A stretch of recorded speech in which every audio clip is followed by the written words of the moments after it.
Dneska jsem měl knedlíky s máčkou, červenou krámovkou. Takhle nějak by to kuchaři a kuchařky mělo vypadat. Krásné, svěží, čerstvé. Kupovaný pochopitelně, já nevařím. Já jenom někdy, kámo, vařím. Jak já na vaření nejsem, víš jak. Já jsem se dneska kurva tak pobavil, že normálně já jsem bouchal hlavou o stůl. Normálně já jsem nemohl, kámo. Větší pičovinu jsem neviděl dlouhodobě. No, takže pravda je ta, že v den, kdy tam byl Calimero, sekl jsem trávu. Ale úplně jindy, než on byl. Prostě vítězství. Kámo, debilita vede. V těch Čechách ti lidi jsou úplně pomatení. Ale úplně, já nevím, co tam máte za sajraj v tým vzduchu, jakýsi bludý vole, fuj, tady byl jakýsi vole. Tak jdem se podívat nejdřív na kousek videa. Tak a já si k tomu načnu lahváča. Pochopitelně jsem ho ukradl, toho lahváča, tak. Rád lahvový pivo? Pořádně vychlazenýho Zarska? No, Za to, že jsem týpkovi posekal trávník, tak mi dal pivo. No, kam jak peníze, tak vylezeš a dáš mu za odměnu pivo. Být vůbec nemusíš, ale uděláš. Čisté pravdy, já teďka říkám, čisté pravdy. A nic než pravdy, to mě dopomáhej Bůh. Nejdřív musíš takovouhle láhev otevřít. A já ti teď ukážu, jak se ta láhev otevírá. Vítězství! Tak jdu na tého Kafimera, já mu asi budu říkat Kafimero. Vidíme, jak čistí auto, úplně normální věc, dámy a pánové. To dělají všichni. Omlouvám se za zvuk, ale točil to Calimero. On to má blbě nahraný. Jako to je audio, myslím. Kámo, má 4K na telefonu, vole, je to vino Full HD.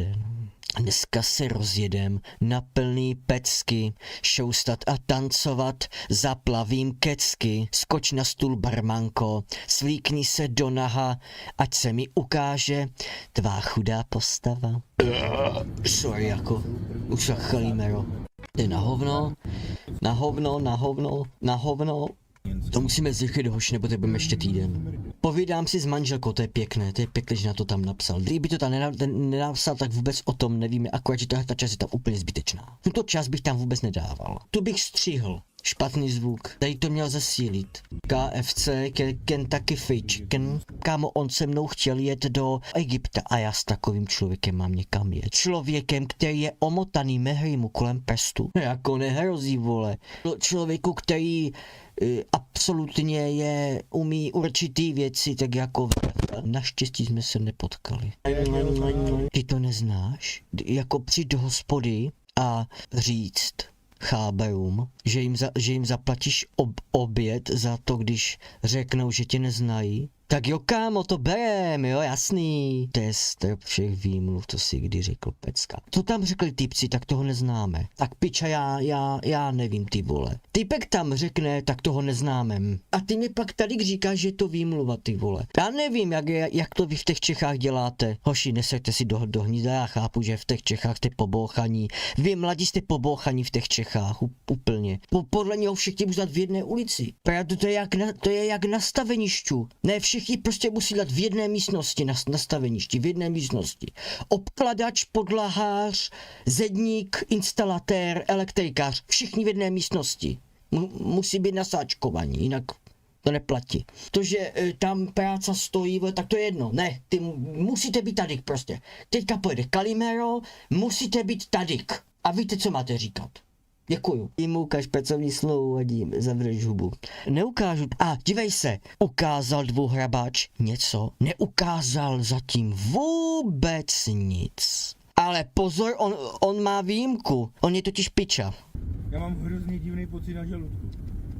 Já taky, když jsem viděl to video, se mi šlo blud. Vrátit tvrdil, že sekal trávu. Když sekáš trávu, tak ju nebudeš sekat zrovna tam, kde ty projíždíš. Nebo ty jsi opravdu tak vymatlanej, vole. Ne, to jsou lidi, co opravdu, co nedokážou přemýšlet. Oni nepřemýšlí hlavou. On je mehrimu omotanej kolem prstu a tucá mu ho pěkně. Tak a mě teďka zasl monitor, vole, děkuju. Proč já říkám vítězství? Protože takhle blbý lidi, to se jen tak nevidí. Kdyby aspoň uměli přemýšlet u toho. Ne. Neumí si nic spojit. Nic prostě. Já si myslím, že ta kurva bydlí. Kaku, ty pičo, jedna. ATU existuje. Piča vždyť mají webové stránky. KFC existuje, mají webové stránky. Morkovice existují. Ty pičo. Tyhle ty 3 věci, které tvrdil Mehry, tak existují. Tyhle ty 3 věci, co tam říkal Mehry, tak jsou do puntíku pravda, ano. Pokračujem dál. Protože já na tebe nebudu pičo čekat, vole, než ty se tam někde tohleto, vole. Pozorovat, jak 2 rádoby úspěšní lidi nemají nic jiného na práci, než rozebrat tvůj život. Kámo, krásně jsi to tam napsal. Děkuji, pane Adámek. Ale máš super stalker, takový výlet, jen kvůli tobě. Ne, on tam nejel jenom kvůli mě, on jel na wellness, ale vzal to obkliko. Ty vole, normálně měl stojáka v kalhotech, já tomu věřím, že on měl normálně stojáka. Z donky a teďka, ty pičo. Lásko, dívej se, už mě stojí, konečně. Mám zastavit v křoví? Ty vole, ty flašky, to jsem ještě neviděl, vole. Kámo, na tom není ani otisky DNA na těch plechovkách ještě. To je jak detektivka. Kdo bude pachatel, dozvíte se na konci videa. Co pičuje, vole. A teď to pojebal. Teď je to pojebaný. Tak a teďka mě můžete luštit, co on tam říkal, ty vole. Kali, jeden týpek ty tam vychválil do nebes, mě označil za piču, která neumí stříhat, vole. A co to je tohleto? Já ti tam vůbec nerozumím v tom videu. Jak ti ten zvuk ujel? Moc nahlas hudba. Jak to? Kámo, přece když stříhám a než to vyrenderuju, tak si části toho pustím. Kolikrát se mi stalo, že jsem až při premiéře zjistil, že v té části je ta hudba moc nahlas.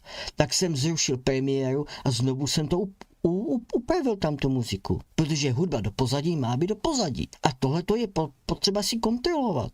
Bo vy si nekontrolujete svoji práci, jestli je pěkně udělaná. To jsou školácké chyby, to jsou školní chyby, základní chyby. Přece si práci kontroluješ po sobě. Nebo jsem taková piča jenom já, nebo dělám chybu asi já, že zeslabuju tu muziku tak, aby byla na pozadí, no, přijde se polepším. Dokážu to sestříhat tak, aby to bylo koukatelný. A tak, aby zvuk do pozadí byl v pozadí. A kontrolovat si to. Když jsem se poušel poprvé, vole, já jsem se, že skapu toho. Já jsem fakt nemohl. To jako nešlo, kam to jet. Jarušku, zklamal si mě. Ty mě taky. Ty pičo, dobře ty. Kámo, teďka mi řekni, můžeš mě říct, proč je někdo tak neinteligentní? Každý jsme inteligentní na něco, ale nepouštějme se do větších vrstev. Nepouštějme. Takže víme, že alkulačka je opravdu alkulačka plná alkoholu. Takže ještě jednou, super video. Asi nemá cenu zmiňovat, že kvalita videa, střihu a zabavy je 1000krát lepší než u neschopného imbecila mě. Jo, až na ten zvuk. Ty vole, to je kokotina. O tom, jak přišel pro Jardu exekutor.